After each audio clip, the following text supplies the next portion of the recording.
Assalamu alaikum. Sadia Bukhari, Director, Mohsinini Resource Center. Viewers, today I would like to discuss the role of media, especially social media, with reference to gender-based violence. To start with, I would like to look at the definition that has been adopted by the UN General Assembly. This definition was coined at the Convention on the Elimination of All Forms of Discrimination Against Women.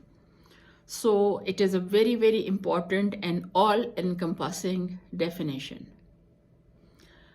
Namely, the definition is any distinction, exclusion, or restriction made on the basis of sex which has the effect or purpose of impairing or nullifying the recognition, enjoyment, or exercise by women, irrespective of their marital status, on a basis of equality of men and women, of human rights and fundamental freedoms in the political, economic, social, cultural, civil, or any other field. Violence against women constitutes the main obstacle for women's human rights. So this is the definition of violence against women that has been adopted. The legal definitions that have been adopted give a holistic perspective which recognizes both types: physical, sexual, psychological, economic, and it also includes femicide. The modalities that are being discussed are institutional, community, work, and school spaces, where violence of women and girls takes place. The Sustainable Development Goal number 5, target 5.2, calls to eliminate all forms of violence against women and girls in the public and private spheres, including trafficking and sexual and other types of exploitation. The CEDAW recognizes the centrality of media to the elimination of violence against women.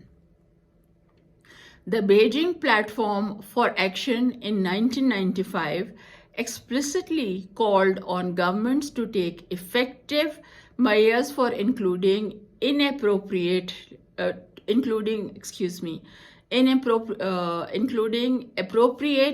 legislation against pornography and the project of violence against women and children in the media. The social media environment has exacerbated some existing problems and raises new challenges that need to be addressed, such as sex trafficking and pornography.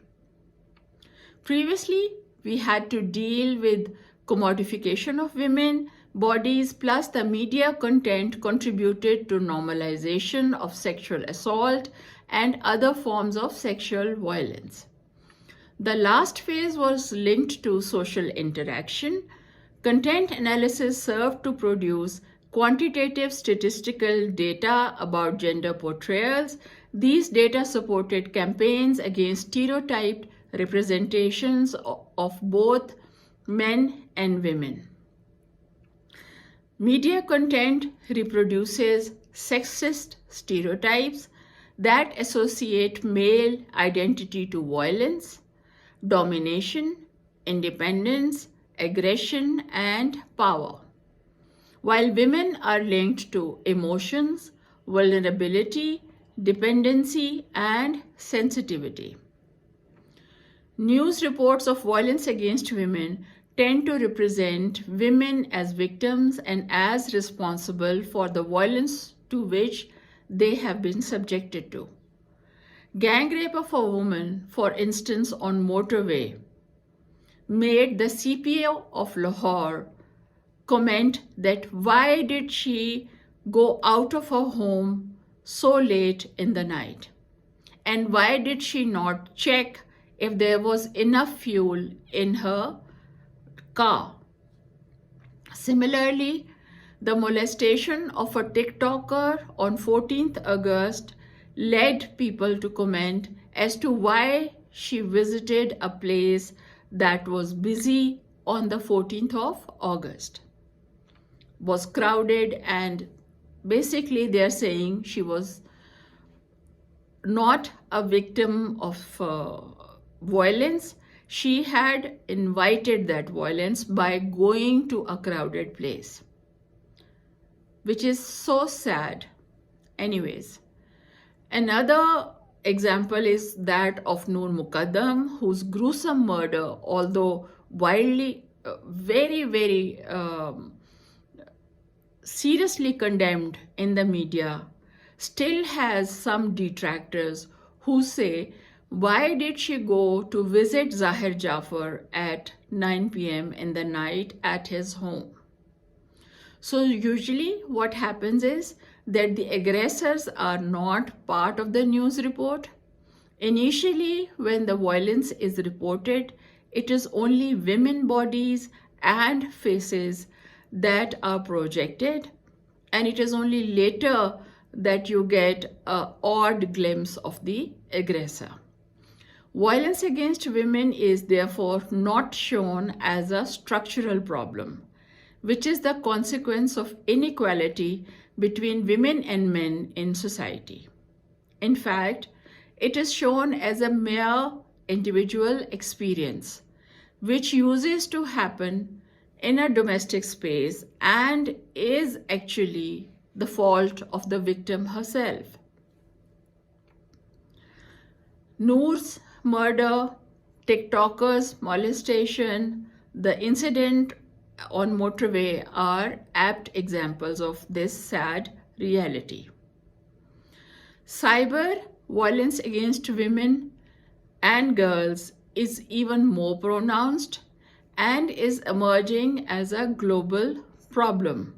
Almost 3/4 of women who have been exposed to some form of online violence have been they have either faced hacking, surveillance, harassment, death threat, recruitment, and malicious distribution of their videos.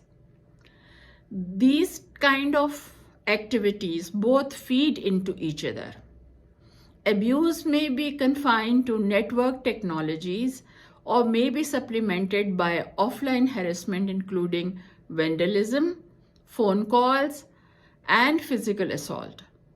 Similarly, the viral character of distribution is now explosive and may lead to loss of lives. At the same time, we need to appreciate the movements that have emerged all over the world as a resistance to this type of violence.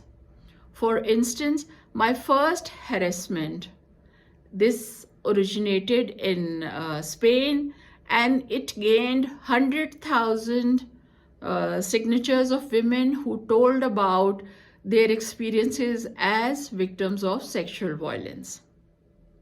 In another reactive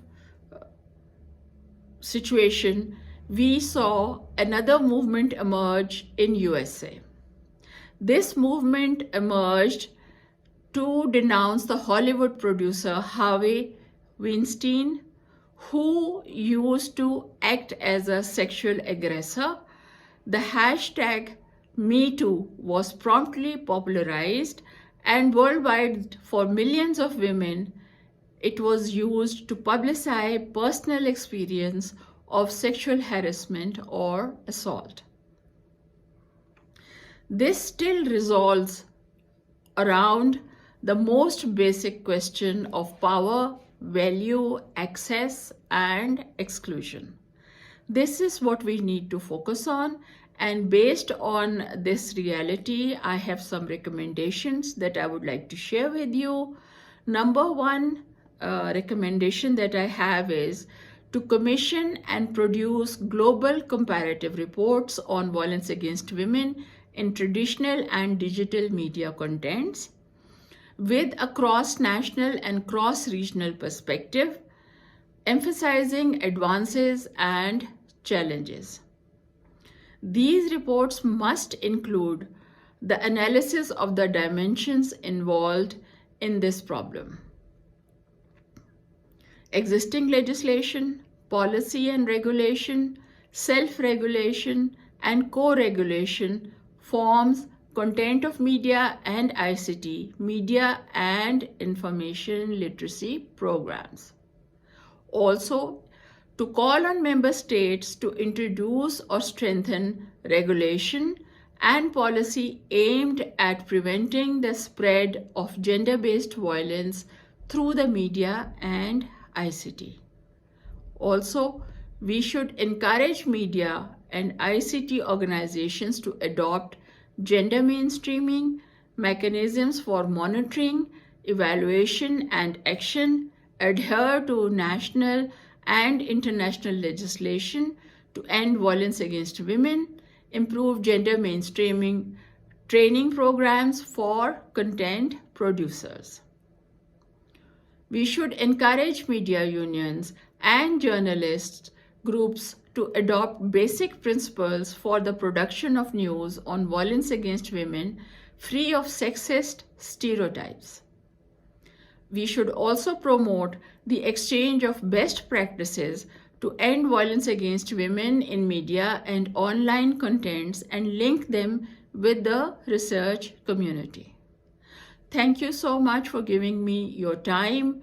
If you would like to subscribe to my channel, kindly do so, and also press on the bell icon so that when I make new videos, you may be notified. If you want to leave a comment, please do so below my video. Thank you so much.